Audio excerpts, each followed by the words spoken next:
Hey guys, I'm back. We're getting towards the end here. Chapter 19, what happened the next day. The next day, Friday, was another wet day. When Bruno woke in the morning, he looked out of his window and was disappointed to see the rain pouring down. Had it not been for the fact that it would be the last chance for him and Schmel to spend any time together, not to mention the fact that the adventure would be a very exciting one, especially since it involved dressing up, he would have given up on it for the day and waited until some afternoon the following week when he didn't have anything special planned. However, the clock was ticking and there was nothing he could do about it. After all, it was only the morning and a lot could happen between then and the late afternoon, which was when the two boys always met. The rain would surely have stopped by then. He watched out of the window during morning classes with Herlitz, but it showed no signs of slowing down then and even pounded noisily against the window. He watched during lunch from the kitchen when it was definitely starting to ease off and there was even the hint of sunshine coming from behind a black cloud. He watched during history and geography lessons in the afternoon when it reached its strongest force yet and threatened to knock the window in. Fortunately, it came to an end around the time that Herlitz was leaving, and so Bruno put on a pair of boots with his heavy raincoat, waited until the coast was clear, and left the house. His boots squelched in the mud and he started to enjoy the walk more than he ever had before. With every step he seemed to face the danger of toppling over and falling down, but he never did and managed to keep his balance, even at a particularly bad part where, when he lifted his left leg, his boot stayed implanted in the mud while his foot slipped right out of it. He looked up at the skies, and although they were still very dark, he thought the day had probably had enough rain and he would be safe enough this afternoon. Of course, there would be the difficulty of explaining why he was so filthy later on when he returned home, but he could put that down to being a typical boy, which was what Mother claimed he was, and probably not get into too much trouble. Mother had been particularly happy over the previous days as each of their belongings had been packed and sealed into a truck for dispatch to Berlin. Schmel was waiting for Bruno when he arrived, and for the first time ever he wasn't sitting cross-legged on the ground and staring at the dust beneath him, but standing, leaning against the fence. "Hello, Bruno," he said when he saw his friend approaching. "Hello, Schmel," said Bruno.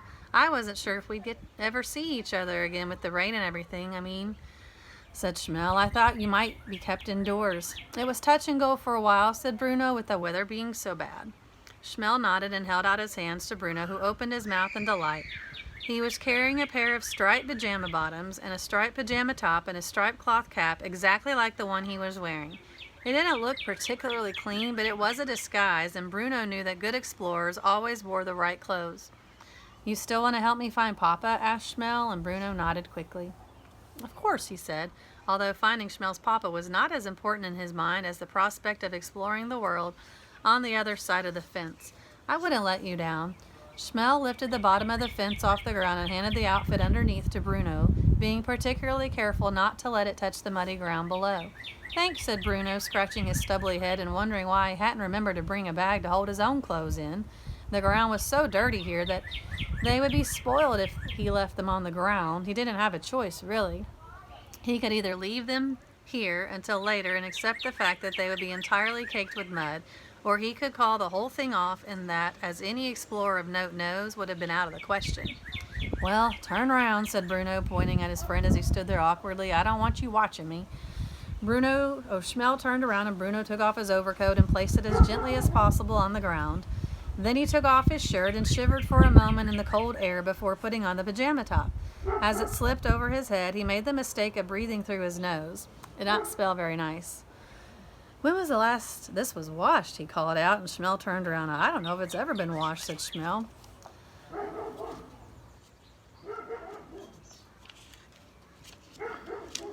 "Turn round," shouted Bruno, and Schmel did as he was told. Bruno looked left and right again, but there was still no one to be seen, so he began the difficult task of taking off his trousers while keeping one leg and one boot on the ground at the same time. It felt very strange taking off his trousers in the open air, and he couldn't imagine what anyone would think if they saw him doing it, but finally, and with a great deal of effort, he managed to complete the task. "There," he said, "you can turn back now."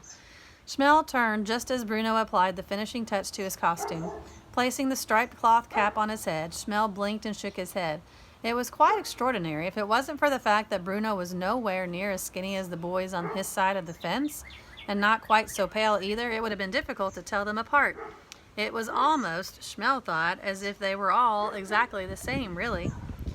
"Do you know what this reminds me of?" asked Bruno, and Schmel shook his head. "What?" he asked. "It reminds me of grandmother," he said. "You remember I told you about her, the one who died?" Schmel nodded. He remembered because Bruno had talked about her a lot over the course of the year, and had told him how fond he had been of grandmother, and how he wished he had taken the time to write more letters to her before she passed away. "It reminds me of the plays she used to put on with Gretel and me," Bruno said, looking away from Schmel as he remembered those days back in Berlin. "Part of the very few memories now that refuse to fade. It reminds me of how she always had the right costume for me to wear. 'You wear the right outfit and you feel like the person you're pretending to be,' she always told me. I suppose that's what I'm doing, isn't it? Pretending to be a person from the other side of the fence." "A Jew, you mean?" said Schmel. "Yes," said Bruno, shifting on his feet a little uncomfortably. "That's right." Schmel pointed at Bruno's feet and the heavy boots he had taken from the house. "You'll have to leave them behind too," he said. Bruno looked appalled. "But the mud," he said. "You can't expect me to go barefoot." "You'll be recognized otherwise," said Schmel. "You don't have any choice." Bruno sighed, but he knew that his friend was right, and he took off the boots and his socks and he left them beside the pile of clothes on the ground. At first it felt horrible putting his bare feet into so much mud. They sank down to his ankles, and every time he lifted a foot it felt worse, but then he started to rather enjoy it. Schmel reached down and lifted the base of the fence, but it only lifted to a certain height, and Bruno had no choice but to roll under it, getting his striped pajamas completely covered in mud as he did so. He laughed when he looked down at himself. He had never been so filthy in all his life, and it felt wonderful. Schmel smiled too, and the two boys stood awkwardly together for a moment, unaccustomed to being on the same side of the fence. Bruno had an urge to give Schmel a hug, just to let him know how much he'd liked him, and how much he'd enjoyed talking to him over the last year. Schmel had an urge to give Bruno a hug too, just to thank him for all his many kindnesses and his gifts of food, and the fact that he was going to help him find Papa. Neither of them did hug each other, though, and instead they began the walk away from the fence towards the camp, a walk that Schmel had done almost every day for a year now, and he had escaped the eyes of the soldiers and managed to get to that one part of Outwith that didn't seem to be guarded all the time, a place where he had been so lucky enough to meet a friend like Bruno. It didn't take long to get where they were going. Bruno opened his eyes and wondered at all the things he saw. In his imagination, he had thought that all the huts were full of happy families, some of whom sat outside on rocking chairs in the evening and told stories about how things were so much better when they were children and they had respect for their elders, not like children nowadays. He thought all the boys and girls who lived there would be in different groups, playing tennis or football, skipping and drawing out squares for hopscotch on the ground. He had thought there might be a shop in the center and maybe a small cafe like the ones he had known in Berlin. He had wondered whether there would be a fruit and vegetable stall. As it turned out, all the things that he thought might be there weren't. There were no grown-ups sitting on rocking chairs on their porches, and the children were not playing games in groups. And not only was there not a fruit and vegetable stall, but there wasn't a cafe either like there had been back in Berlin. Instead, there were crowds of people sitting together in groups, staring at the ground, looking horribly sad. They all had one thing in common. They were all terribly skinny, and their eyes were sunken, and they all had shaved heads, which Bruno thought must have meant there had been an outbreak of lice here, too. In one corner, Bruno could see 3 soldiers who seemed to be in charge of a group of about 20 men. They were shouting at them, and some of the men had fallen to their knees and were remaining there with their heads in their hands. In another corner, he could see more soldiers standing around and laughing and looking down the barrels of their guns, aiming them in random directions, but not firing them. In fact, everywhere he looked, all he could see was 2 different types of people.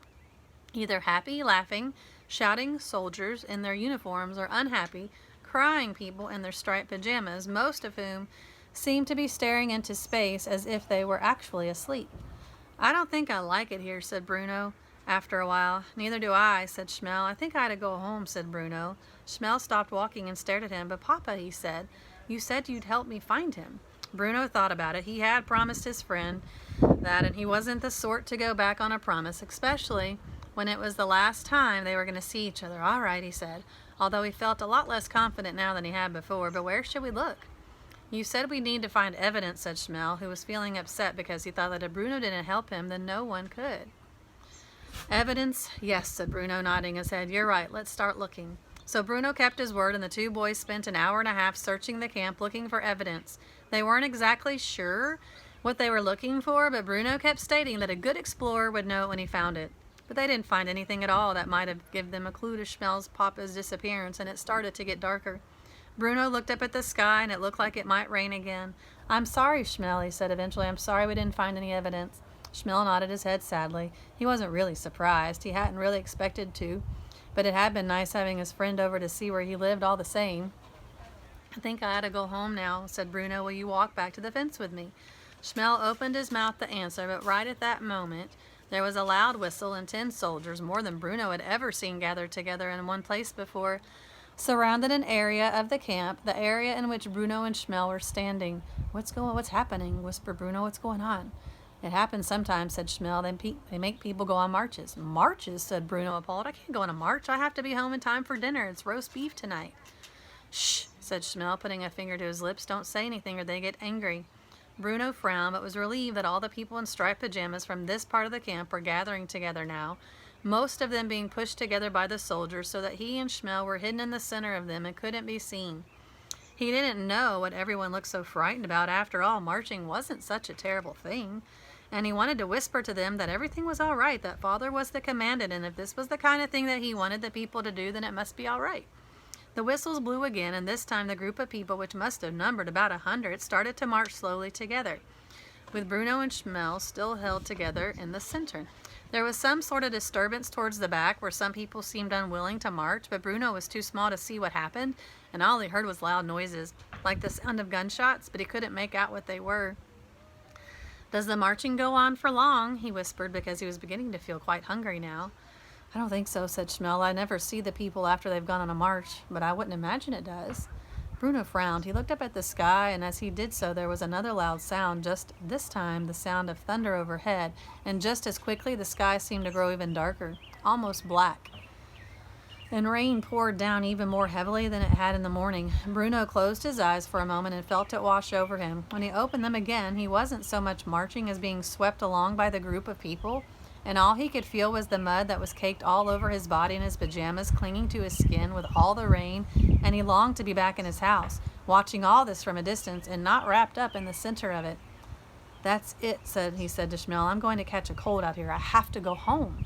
But just as he said this, his feet brought him up a set of steps, and as he marched on, he found there was no more rain coming down anymore, because they were all piling into a long room that was surprisingly warm and must have been very securely built, because no rain was getting in anywhere. In fact, it felt completely airtight. "Well, that's something," he said, glad to be out of the storm for a few minutes at least. "I expect we'll have to wait here till it eases off, and then I'll go home." Schmel gathered himself very close to Bruno and looked up at him in fright. "I'm sorry we didn't find your papa," said Bruno. "It's all right," said Schmel. "And I'm sorry we didn't really get to play, but when you come to Berlin, that's what we'll do, and I'll introduce you to—" "Oh, what were their names again?" he asked himself, frustrated because they were supposed to be his 3 best friends for life, but they had all vanished from his memory now. He couldn't remember any of their names, and he couldn't picture any of their faces. "Actually," he said, looking down at Schmel, "it doesn't matter whether I do or don't. They're not my best friends anymore anyway." He looked down and did something quite out of character for him. He took hold of Schmel's tiny hand in his and squeezed it tightly.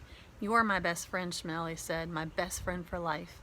Schmel may well have opened his mouth to say something back, but Bruno never heard it, because at that moment there was a loud gasp from all the marchers who had filled the room, as the door at the front was suddenly closed and a loud metallic sound rang from outside. Bruno raised an eyebrow, unable to understand the sense of all this, but he assumed that it had something to do with keeping the rain out and stopping people from catching colds. And then the room went very dark, and somehow, despite the chaos that followed, Bruno found that he was still holding Schmel's hand in his own, and nothing in the world would have persuaded him to let it go.